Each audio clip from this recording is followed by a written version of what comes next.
favorável com relação. Boa noite. Eu disse um E por duas razões. Primeiro, que eu estava tentando conectar faz um tempo, e aí assim, verificando a conexão.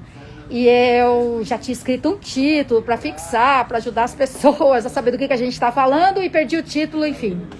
E outra que eu tô aqui no meu gabinete da Câmara, praticamente vazio, como tem de ser, ali ao fundo, a Alice, ali do outro lado, na sua sala, o César, chefe de gabinete, e não entrava a conexão. Bom, então eu aqui aflita, preciso entrar na live e preciso prestar atenção na votação do projeto de lei de diretrizes orçamentárias para o ano que vem. Enquanto não conectava, teve a votação, e a gente está aqui em sessão virtual, estão vendo?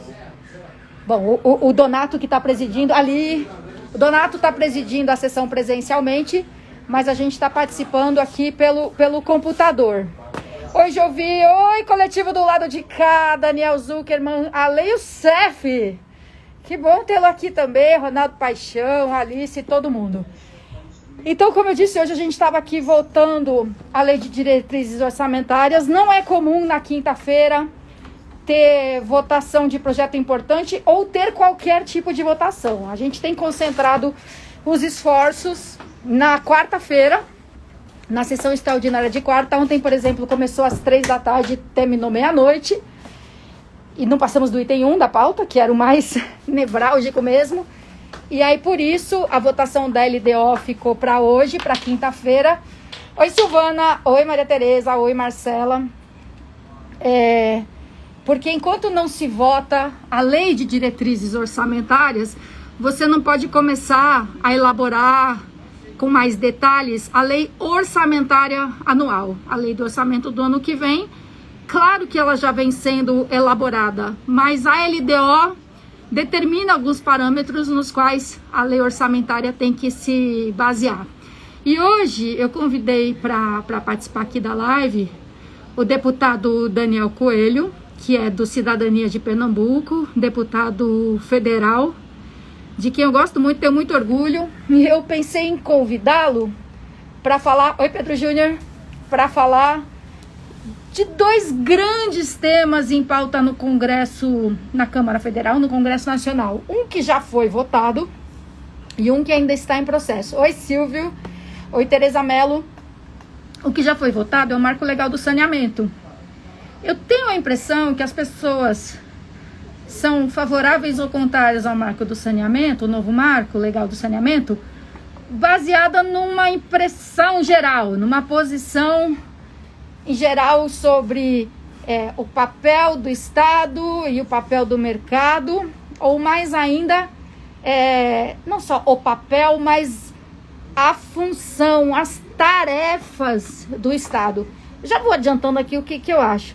Que o Estado tem o dever de garantir que haja saneamento básico para todas as pessoas. É papel do Estado.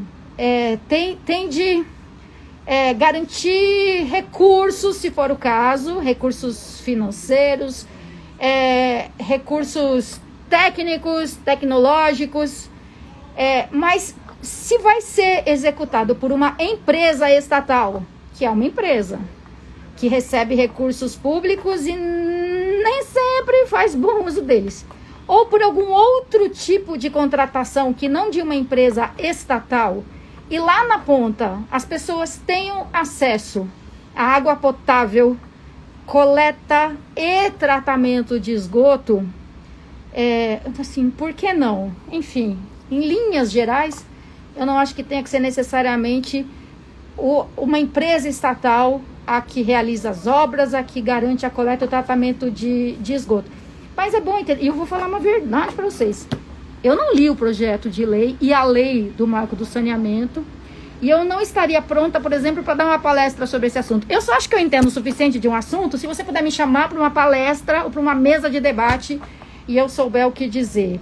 E eu não sei o suficiente sobre o marco legal. Eu lembro que numa época que a gente estava trabalhando muito sobre a legislação da reciclagem de vidro, em especial a reciclagem de vidro, que tem uma baixíssima o vidro é 100% reciclável e tem uma baixíssima taxa de reciclagem. A gente estava discutindo a legislação, de que maneira se poderia aperfeiçoar, e aí na ocasião a gente fez algumas discussões aí sobre o marco legal do saneamento, mas agora eu já não me lembro dos detalhes. Oi, Andréia. Oi, Heitor Mendes.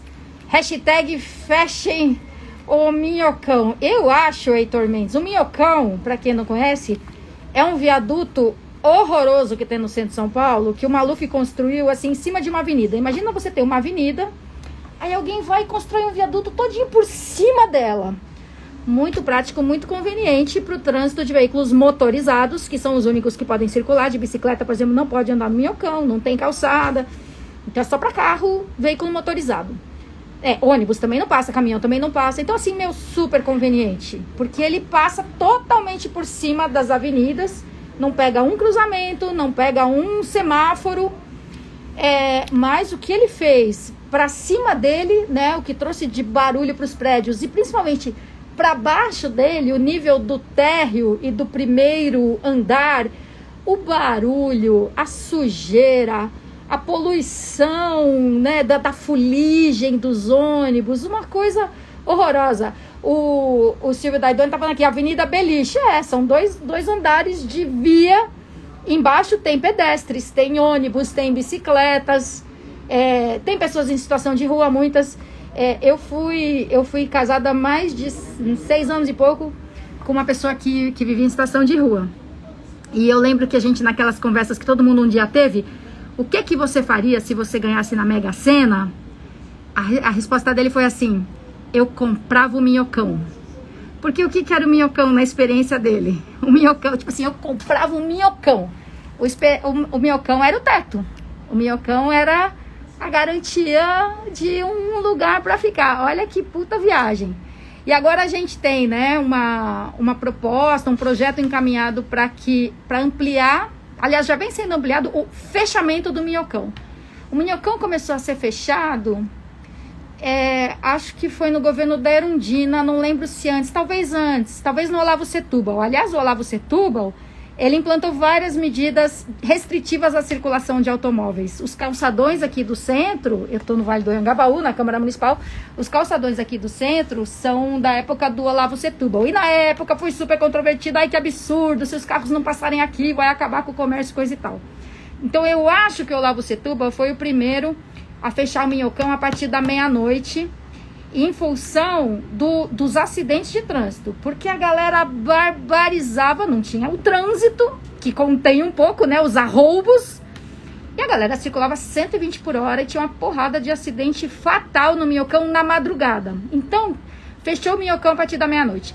Com a Luiza Erundina, que eu me lembro, começou a fechar às 10 da noite, e aí pensando não só na segurança do tráfego, mas no conforto dos vizinhos, né, os carros passam, assim, sério, a 2 ou 3 metros das janelas dos apartamentos. É uma loucura. E aí a Erundina passou a fechar às 10, e acho que foi ela quem começou a fechar aos domingos também. Depois o Haddad começou a fechar a partir das 3 da tarde no sábado. Eu não lembro quem foi que passou para as 9, o horário de fechamento do Minhocão. E agora, neste governo, passou o fechamento para as 8 da noite durante a semana. E no sábado nem fechado completamente para o tráfego de veículos e totalmente aberto para pedestres, ciclistas, crianças, pessoas com seus cachorros, para tudo. É muito legal, as pessoas aproveitam aquele espaço de tudo quanto é jeito. Muito legal, vírgula, porque é asfalto, né? É asfalto, sem um pingo de sombra, sem um pingo de água, sem uma mísera de uma torneira, de um esguicho.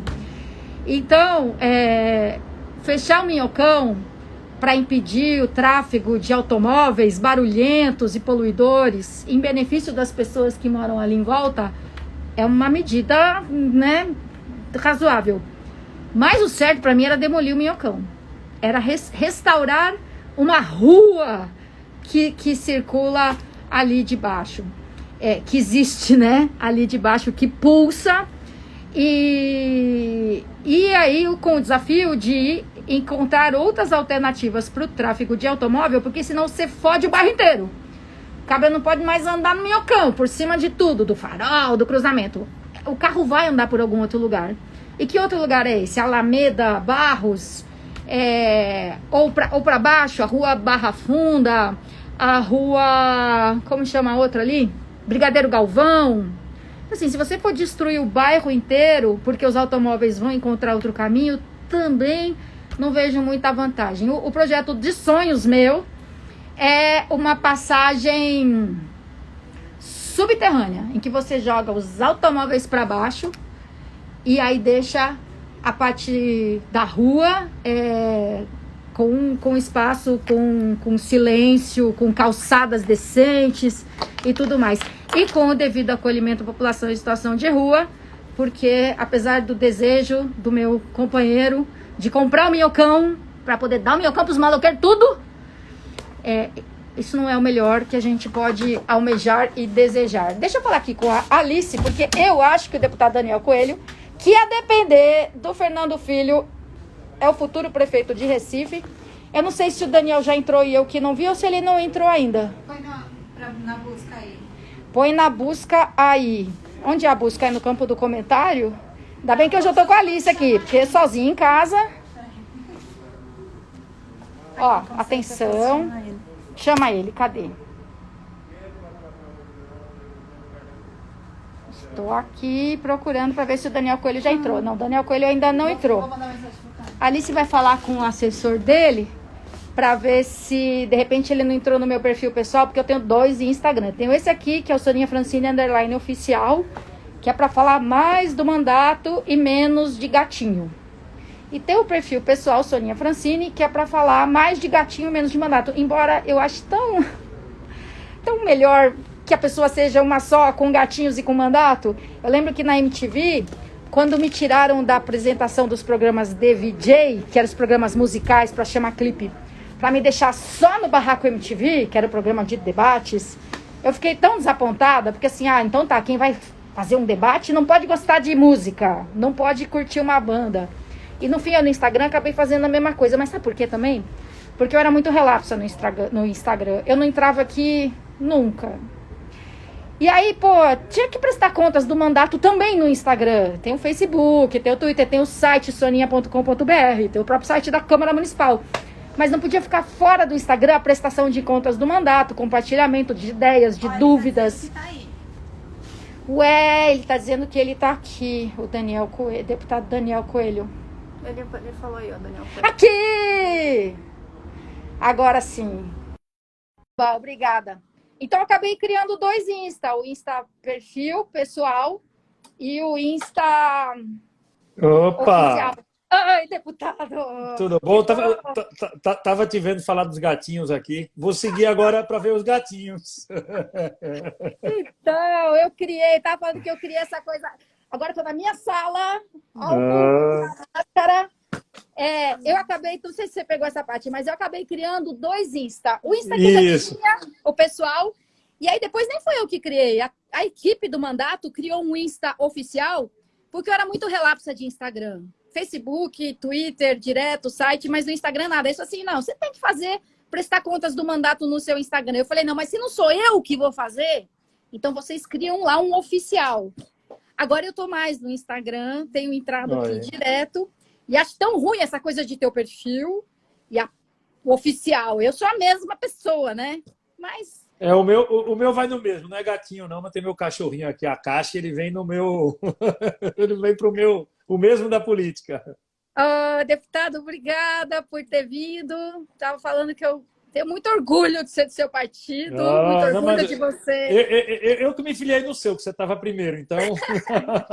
Faz um resumo aí para minha turma da sua trajetória até aqui. Nossa, eu fui, como você hoje exerce, eu fui 2 vezes vereador na minha cidade, na cidade do Recife, na época pelo Partido Verde. Fui deputado estadual, isso nos anos de 2004, 2008, deputado estadual em 2010. 2012, eu disputei a eleição de prefeito de Recife pela primeira vez. E 2014 foi quando me elegi deputado federal. 2018 2016 de novo candidato a prefeito e 2018 reeleito deputado federal. Em 2017 eu me filiei ao então PPS, mas já com os planos que todos nós fizemos parte deles, de construir o Cidadania, né? Então, essa é assim, um breve resumo da história política. Sou administrador, né, com formação na área, e tenho um início de militância muito ligado à causa ambiental, mas depois que a gente vai entrando na política, você termina se envolvendo com todos os temas. Né? E fiquei feliz por ter sido convidado para falar de saneamento. Para mim é um tema apaixonante. Como é que a gente pode dizer que um país saiu da pobreza com essa cobertura de saneamento que a gente tem? Meu Deus do céu! Como é que a gente dá acesso ao crédito para o consumo e a pessoa tem que pular o esgoto para chegar em casa? Né? Ela consegue pagar uma televisão em 50 prestações. Eu acho bom que as pessoas tenham o direito ao acesso aos bens de conforto de consumo. Mas, porra, com esgoto a céu aberto... E aí teve essa polêmica toda, né, da votação do marco legal do saneamento. E aí eu queria ver a sua descrição do que foi aprovado e a sua opinião sobre o que foi aprovado. Joia. Assim, primeiro, uma coisa que eu acho que vale a pena a gente ressaltar, Soninha. Eu tenho me debruçado nos números e, assim, lamentavelmente, a gente tem uma mortalidade de Covid mais alta onde não tem saneamento. Então, as cidades onde a mortalidade foi maior e onde a doença se alastrou mais rápido, Manaus, Belém, Recife, Fortaleza, essas, do ponto de vista proporcional, são as cidades com mais mortes. São as cidades de piores índices de saneamento do país, então, pelo menos de cidades grandes. Então, assim, uma correlação com saúde pública imensa, né? Então, isso expôs ainda mais. Mas vou entrar aqui no detalhe, eu estou aqui na frente do computador com algumas anotações. Eu acho que tem assim... Para mim, o que é diria assim, qual o grande avanço? Né? O que é que a gente pode dizer que muda? Muita gente falou com essa votação, é privatização do sistema. Não é privatização do sistema. Você já podia privatizar antes e pode privatizar agora. Ou seja, já existiam, só para a gente ter uma ideia, das 16 maiores companhias de abastecimento d'água e de saneamento do Brasil, 4 já eram privadas.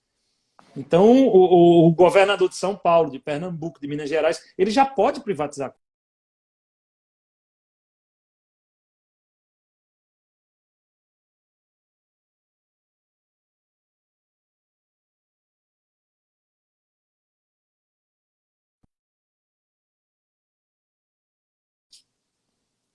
Travou. Você está me ouvindo? Estou ouvindo, voltou. Ótimo. Então, assim, o que é que mudou, se não é privatização? Agora nós vamos ter metas. Os contratos antes eram feitos sem meta. Então, você tinha um contrato de uma grande cidade, não saneava, cobrava a conta d'água, que é a operação bem mais lucrativa, porque a água é muito mais lucrativa do que você recolher esgoto e fazer tratamento. Então, você lucrava e você não entregava nada. Isso valia para a empresa pública e privada. Então, agora, nós vamos ter um instrumento de cobrança e as câmaras municipais, a partir do próximo ano, vão ter uma força muito grande nisso, a importância aí do voto de vereador desse ano.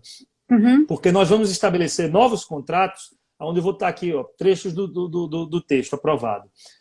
Agora, o contrato ele vai ter que estabelecer de forma clara e expressa sobre risco de nulidade quais as metas para a expansão do serviço, redução das perdas na distribuição da água, qualidade da prestação dos serviços, da eficiência, do uso racional da água, da energia e dos recursos naturais, do reuso dos efluentes sanitários e do aproveitamento de águas de chuva. E aí o texto avança mais, ele coloca uma meta bem complicada e muitos gestores reclamaram, mas se a gente quer ver o Brasil andar, nós temos que estabelecer uma meta ousada.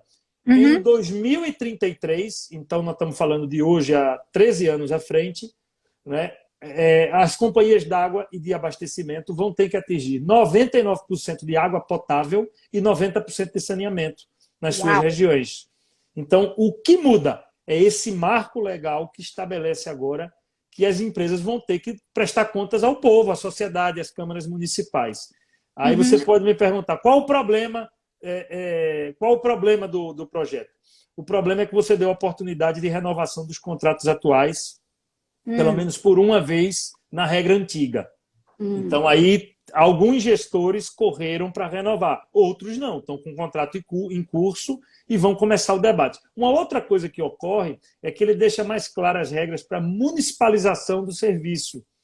Então, agora, o prefeito e as câmaras municipais vão ter muito mais autonomia para chegar para uma companhia que normalmente é estadual, essa não é é a maioria do Brasil funciona nesse formato. O prefeito diz o seguinte, ó, não vai passar mais cano d'água aqui. Eu vou fazer uma licitação se você não me entregar as metas que estão estabelecidas no novo marco. Então, você deu um instrumento de pressão para que prefeitos e vereadores exijam da companhia, mesmo no contrato antigo, que essas metas sejam atingidas. Então, eu acho que a gente agora tem um excelente instrumento para cobrar os nossos prefeitos, né? Eles têm a condição de romper contrato e 99% de água e 90% de saneamento em 2033.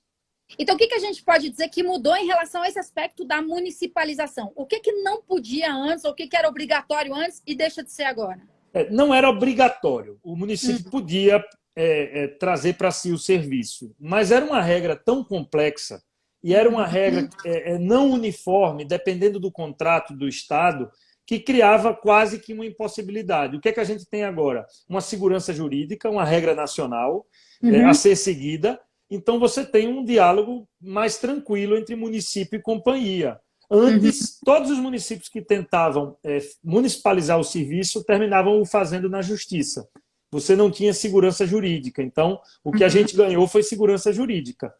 Mas eu acho que o melhor instrumento não é necessariamente a municipalização. O que pode ocorrer, pode não ocorrer. O melhor instrumento, ele é a garantia de que contrato sem meta, ele é nulo de pleno direito. Então, você não pode mais ter um contrato de saneamento, não sanear e ficar por isso mesmo. Então, eu acho que essa é a grande mudança. A gente dizer como sociedade, ó, eu não aceito mais que as pessoas morem dentro das fezes.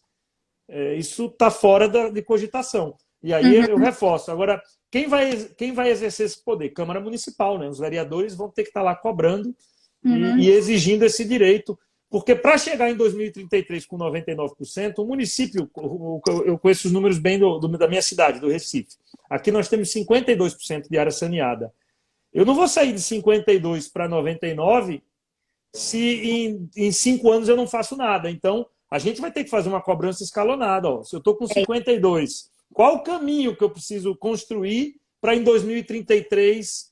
Porque não adianta eu chegar lá, romper o contrato em 2033 e aí? Perdemos a possibilidade de uma geração. Então, agora é a hora da gente pressionar no poder municipal e nas câmaras para que se estabeleçam essas metas graduais. Eu queria muito que a gente tivesse feito meta ano a ano, não foi possível, do ponto de vista nacional. Então, vai caber às câmaras municipais construírem essa meta ano por ano. Né? Qual o índice aí de São Paulo? Aqui a gente tem uma boa cobertura, que acho que é tipo 90%.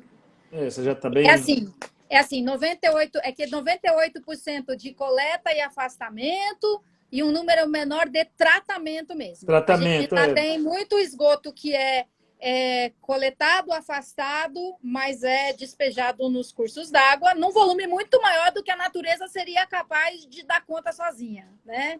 E a gente tem, claro, nosso sistema hídrico aqui bastante prejudicado, assoreado, enfim.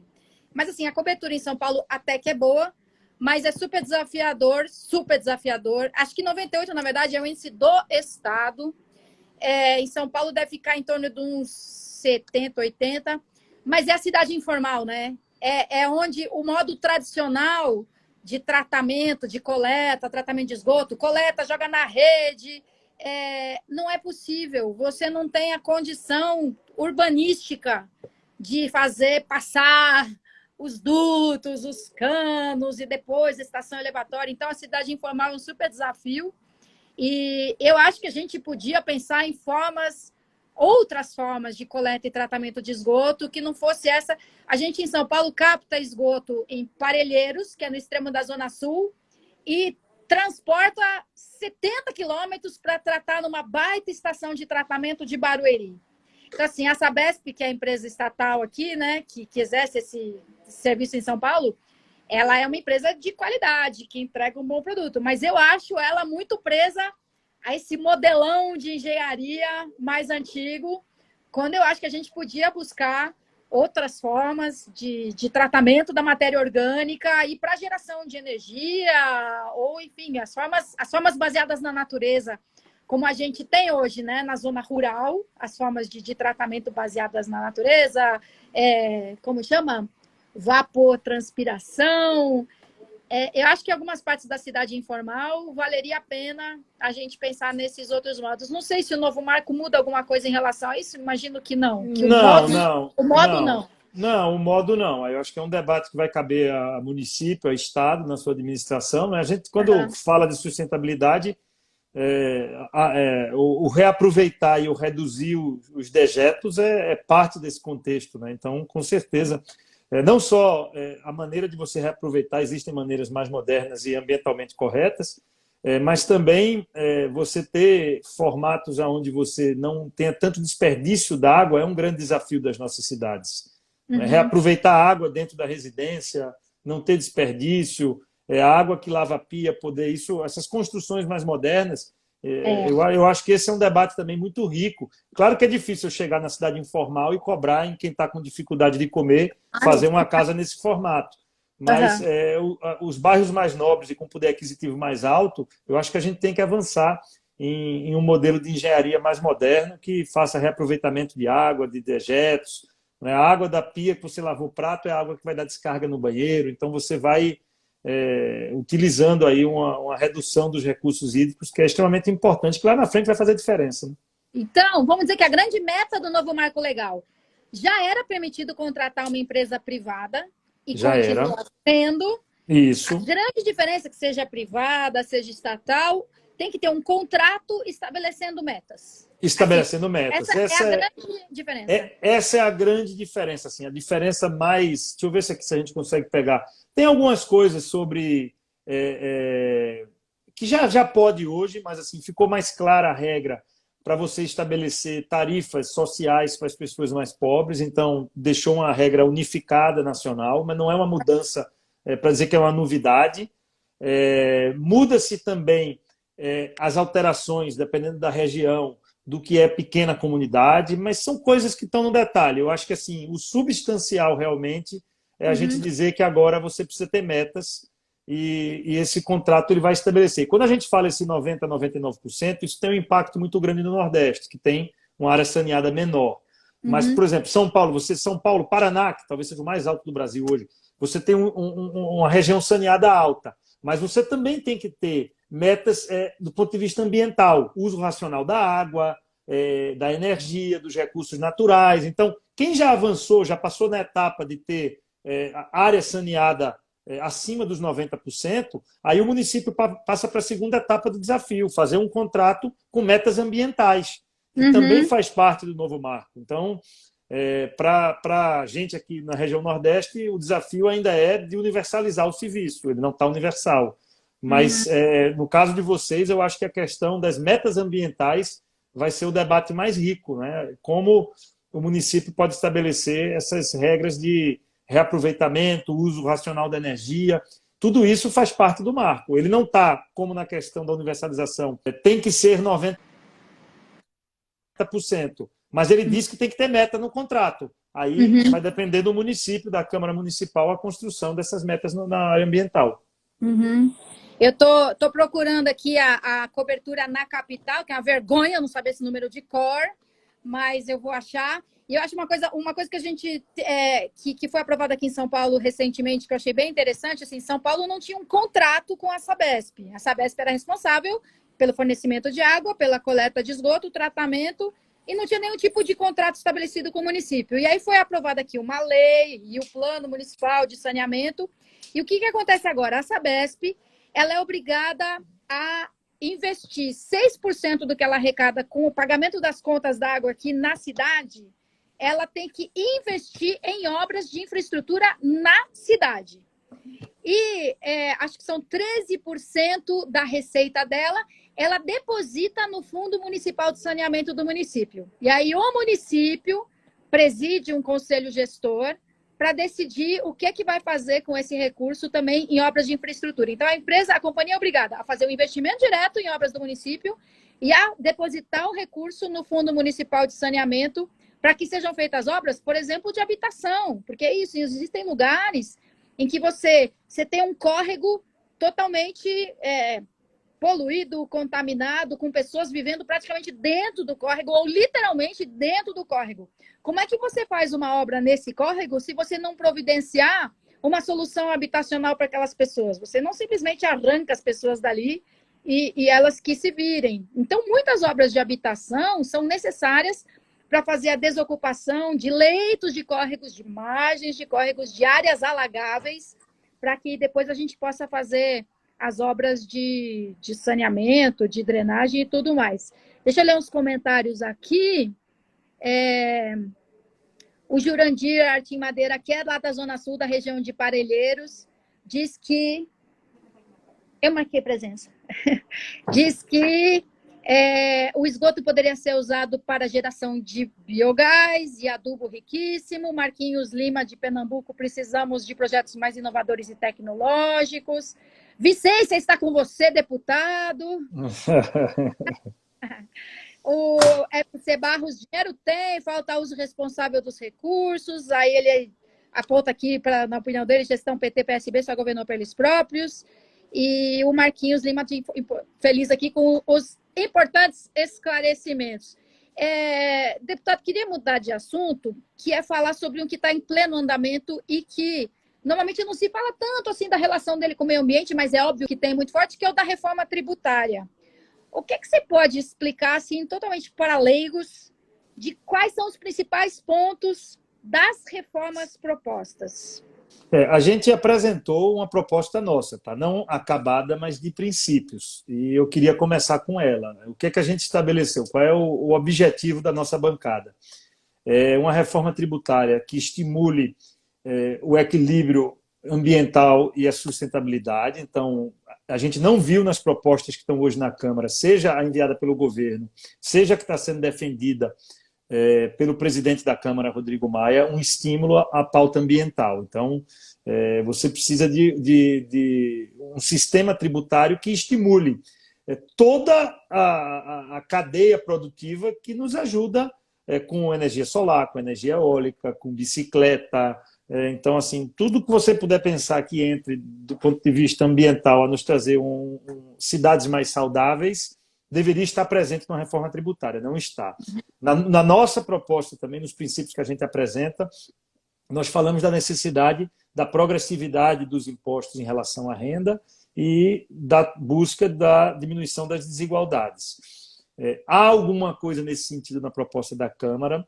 O que foi enviado pelo governo, eu até diria que a gente precisa zerar o debate, tá? Porque está muito um aumento de impostos e não uma reforma. Então, no fim, quando a gente olha, é um aumento de impostos, não há, de fato, uma mudança de sistema que traga um equilíbrio social, porque eu acho que a reforma é isso. A gente precisa... Eu acho que a grande mágica da reforma é o seguinte, Soninha, é a gente dizer, não dá para a gente reduzir a receita do Estado nesse momento. A gente tem que fazer uma redução de médio e longo prazo. Não dá para fazer no curto prazo. É populismo, é mentir. Não dá. Você tem um custo de um Estado brasileiro pesado ainda que precisa ser reduzido ao longo do tempo. Então, eu tenho que manter mais ou menos o tamanho da carga tributária, mas arrumar mais justiça nele. Então, diminuir o que paga aquele que ganha salário mínimo e aumentar quem ganha mais. Essa é a lógica que nós deveríamos ter numa reforma tributária. Eu não estou vendo isso na proposta, acho que a coisa está muito travada. Tem um debate regional que termina sendo também um entrave. Estados como São Paulo, Minas Gerais... São Paulo, acho que é o maior exemplo, é o maior estado produtor, né? Pernambuco, por exemplo, é um estado com vocação de serviços e comércio. Então, quando você altera, colocando que paga mais imposto ou menos imposto para um setor, mais para o comércio ou menos para o comércio, ou mais para o setor de produção e menos para o setor de produção, você cria desequilíbrios regionais. Como o Congresso Nacional é composto por representantes de todos os estados, se a gente não achar esse equilíbrio, a coisa também não avança. O papel do deputado de São Paulo é defender o interesse de São Paulo, de Pernambuco, por aí vai. Então, a gente também não conseguiu achar ainda esse equilíbrio. Eu diria que é um debate que, para mim, não está maduro. Essa é a grande verdade. Então, está muito confuso. E, no final, o que veio do governo, eu enxergo como um aumento de impostos. A verdade é isso. Um aumento de impostos, aqui e ali aumentando uma taxa ou outra, no final é aumento de carga tributária. Ele diz que vai tentar uma desoneração da folha de pagamentos, um modelo que já foi tentado no governo Dilma, não deu certo, quer dizer, não teve... E aqui não deu certo. Olha, não deu certo talvez porque o gargalo não esteja aí. Eu acho que o gargalo ele está mais na dificuldade que a gente tem com a nossa legislação trabalhista. E aí é bem mais polêmico para mexer. A gente sabe que foi feita uma reforma, o nível da polêmica que ela trouxe, e mexeu-se muito pouco na legislação trabalhista. Então, acho que o gargalo está mais na questão de legislação trabalhista do que necessariamente em você fazer essa desoneração de folha.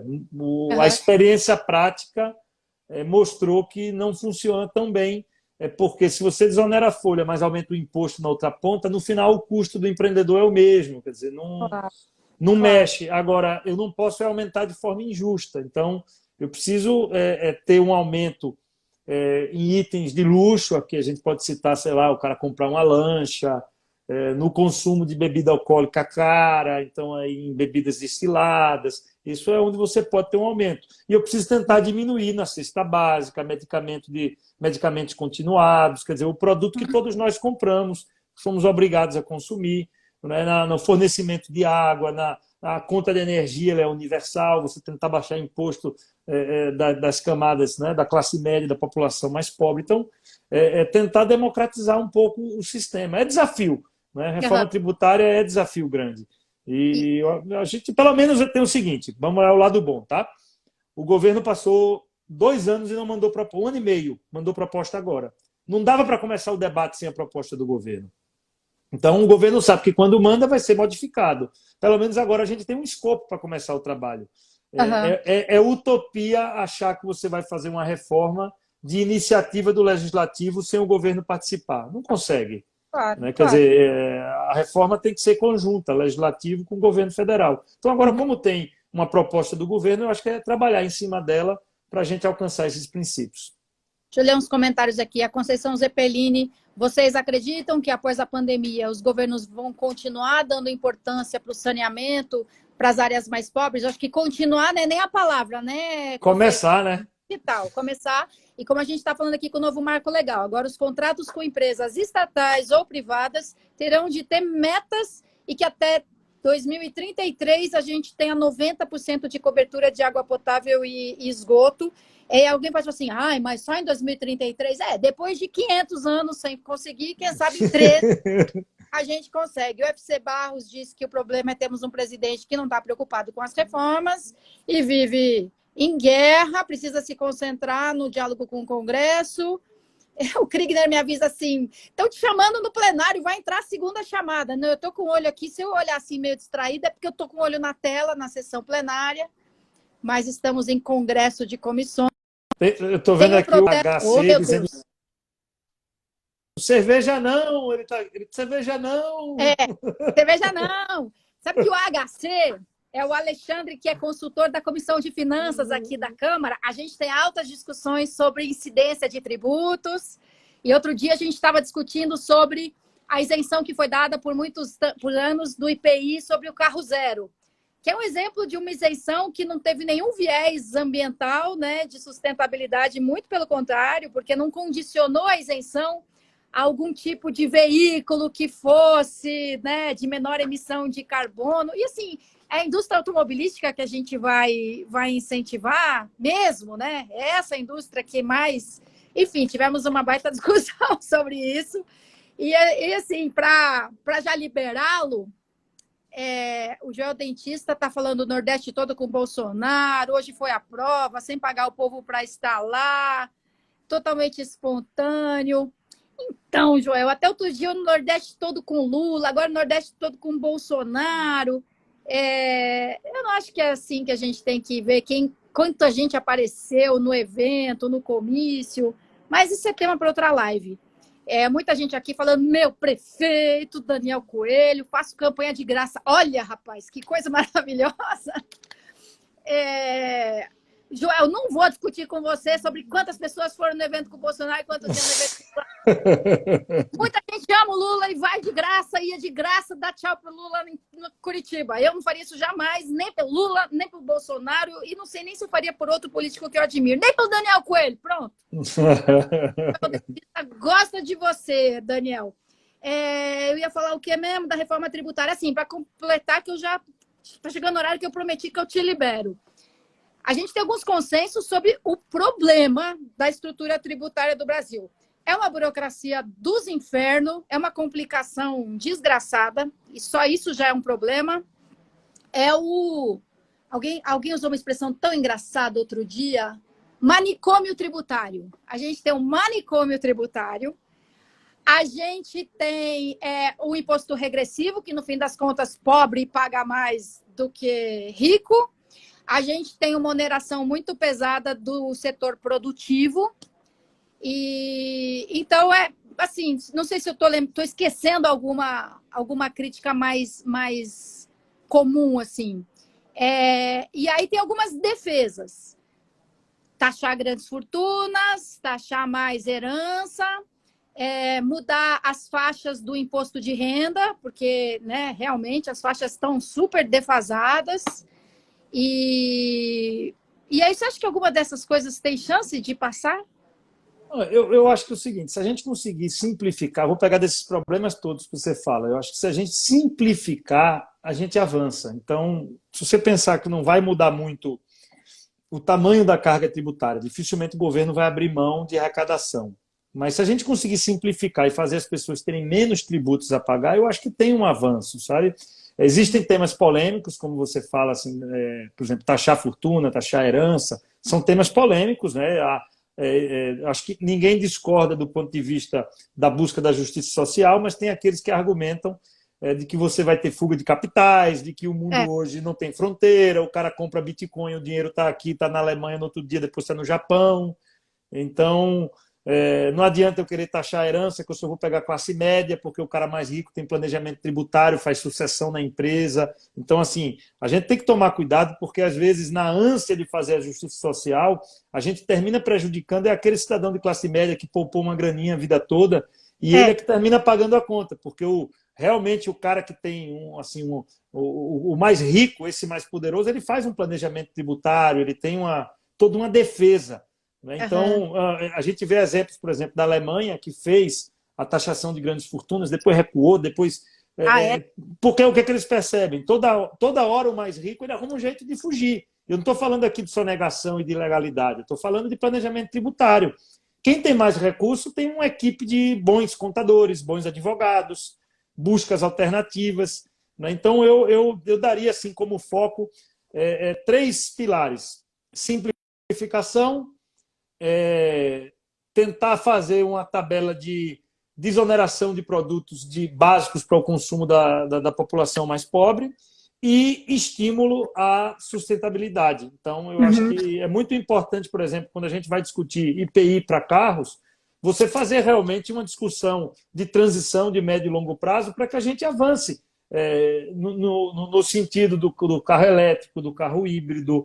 Então, assim, você poder ter estímulo ao gás natural, que, apesar de ser um combustível fóssil, é bem menos poluente do que o diesel ou a gasolina. Então, eu acho que esse debate da sustentabilidade é um debate válido, né? Ele pode trazer oportunidades, inclusive econômicas, para o país, né? Eu vejo o Brasil tem um potencial que nós temos não aproveitado, é o Brasil ser a grande potência verde do mundo, assim, ser uma potência ambiental. A gente pode conciliar o agronegócio com sustentabilidade, com a proteção dos nossos mananciais, das nossas áreas de preservação. Eu acho que essa é uma pauta muito apaixonante e ela passa pela questão tributária, né? No estímulo, eu posso promover a indústria verde, a indústria 2.0. Então, eu acho que eu me daria como satisfeito se a gente conseguisse isso. Não dá para querer tudo e ficar com nada, como a gente já viveu algumas vezes. Última pergunta. Você tem aí 1 minuto para responder. O Insta não dá mais tempo, mas eu prometi que eu te liberava 7.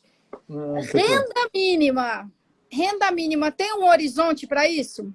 Renda eu acho que básica, renda universal, renda focalizada. Qual que é a tua visão disso? Eu acho que universal, para aqueles que evidentemente não estão trabalhando e não estão ganhando dinheiro, eu acho que a experiência do auxílio emergencial ele foi muito importante para convencer a sociedade e o próprio governo do impacto que você tem do ponto de vista social e econômico em um programa de renda mínima universal. Então, eu acho que esse é o caminho, né? As democracias estabelecidas no mundo estão todas indo por esse sentido, né? A gente tem uma mudança no mundo do emprego, vai ter uma parcela que pode ficar para trás, a gente fala pode, assim, torcendo para não acontecer, mas sabe que é provável, uma parcela da população vai ficar para trás, e eu acho que a gente precisa avançar mesmo com a renda mínima. A gente tem um modelo no Brasil de renda mínima, entre aspas, que é o Bolsa Família, que tem sua importância e teve sua importância, mas eu acho que precisaria ser substituído. Eu estimular para dar uma renda a alguém, a pessoa ter filhos, não é uma coisa nada racional. Eu, na verdade, deveria dar uma renda básica ao cidadão. Não é o fato dele ter um filho que vai garantir essa renda. Então, eu teria a ideia da gente substituir o Bolsa Família, mantendo o benefício para todos que já estão no Bolsa Família, mas ampliando para todos que estiverem na condição de pobreza. E aí vai para o debate da ponta do lápis, né? Qual o valor possível, quanto a gente aguenta pagar. Mas acho que o convencimento aumentou. Eu estou cada vez mais assim, convencido, já era convencido da tese, mas de que ele é possível hoje acontecer. Né? Acho que todo mundo viu como foi potente esse auxílio emergencial.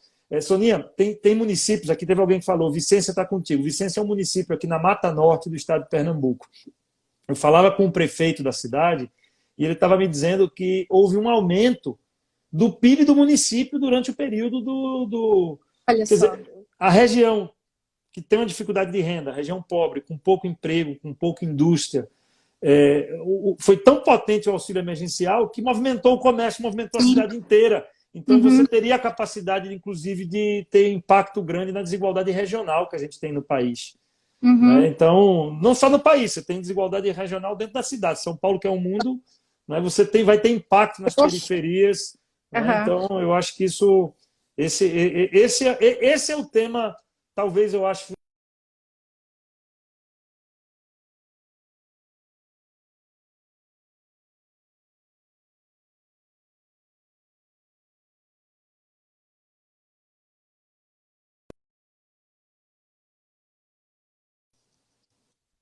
Eita, caí, voltei.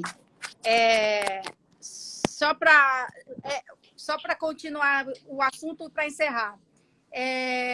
O que está garantido agora dessa renda emergencial para esse ano? Está garantido. Ó. Primeira coisa, não sei quem sabe, quem está aqui nos acompanhando, a primeira proposta de prorrogação do auxílio foi do Cidadania, foi nossa. Eu sou um dos autores, junto com os outros 7 deputados do partido. A gente pediu uma prorrogação até dezembro. Tem até alguém perguntando aí, não deveria continuar até dezembro? Foi isso que a gente solicitou através do projeto apresentado. O que é que a gente conseguiu? Mais 2 meses. Então, esse é um debate que vai continuar. Primeiro eram 3 meses de 200, que virou 300, que virou 500, que virou 600. Depois falou-se na prorrogação de mais 2 meses de 300. A gente conseguiu mais 2 meses de 600. Agora é uma discussão que vai continuar. Quer dizer, se continuar com a economia do jeito que está, até onde cabe no orçamento a gente colocar mais 1 mês, mais 2, mais 3, né? Não adianta fazer populismo, não adianta mentir, não adianta que vai pagar uma conta e depois atrasar salário de professor, atrasar o salário do médico. Então, a gente precisa ter o limite do que é razoável. Não adianta pagar a renda mínima e depois estourar na taxa de juros e na inflação. Então, o cara vai receber 600, que vai ter poder de compra de 400. Então, a gente empobrece a população. Eu sei que é um tema árido e nada fácil de explicar, mas quanto mais tempo a gente puder prorrogar o auxílio, melhor para o Brasil. E a solução definitiva tem que vir num programa de renda mínima. Eu acho que esse é o sonho a ser conquistado.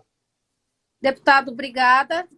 Uma coisa eu tenho certeza, que a gente não saiu da pobreza em nenhum momento.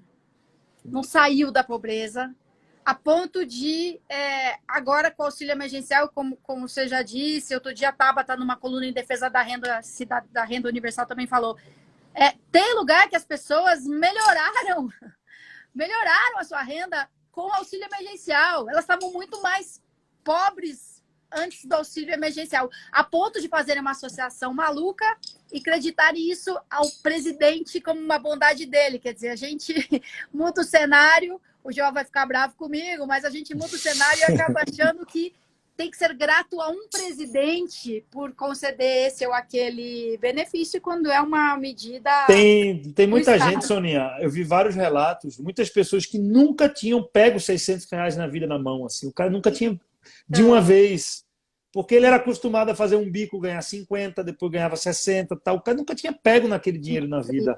Ele vive Então, pro assim, dia, né? Vive do dia. vive do dia, então, assim, realmente o impacto é gigantesco e a gente não pode achar que o Brasil está numa situação razoável quando tiver ainda um brasileiro vivendo com menos de R$ 600 por mês. Né? Estamos usando esse valor como um patamar, mas se a gente está sabendo que tem gente que está vivendo com menos de R$ 600 por mês, então nem de perto a gente não vou falar nem de pobreza, vamos falar de miséria, né? Porque a pessoa não está se alimentando adequadamente. Exato. E sem contar que a renda mensal familiar per capita não pode ser a única medida para sair da miséria e sair da pobreza, porque se ele conseguir comprar a cesta básica e pular o esgoto para entrar em casa, a gente não pode dizer que saiu da pobreza. Aí é educação, para mudar tudo. Aí já é outra live. É. Deputado Daniel Coelho, muito obrigada, viu? Muito Também, obrigada. Soninha, que agradeço, bom coisa... trabalho aí. Espero que São Paulo seja premiado por sua reeleição. Obrigada, muito obrigada. E eu espero Valeu. que Recife tenha sorte. Sorte, a boa fortuna de tê-lo. Valeu, tchau. Tchau, até mais. Ai, gosto muito do deputado Daniel Coelho, gosto muito do nosso senador Alessandro Azevedo, da nossa senadora Elisiane Gama, do Maranhão, da nossa deputada Carmen Zanotto, do nosso deputado Arnaldo Jardim, nosso deputado Rubens Bueno. A gente tem uma galera que dá orgulho. Valeu, Jurandir e a Pony Andrade, a Isa tem aparecido aqui. Isa, não tive resposta ainda sobre o registro de câncer de base populacional, mas não pensa que a gente tá esquecido disso, não. Gente, muito obrigada, viu, pela atenção.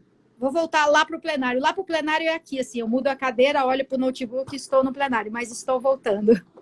Valeu, gente. Boa noite.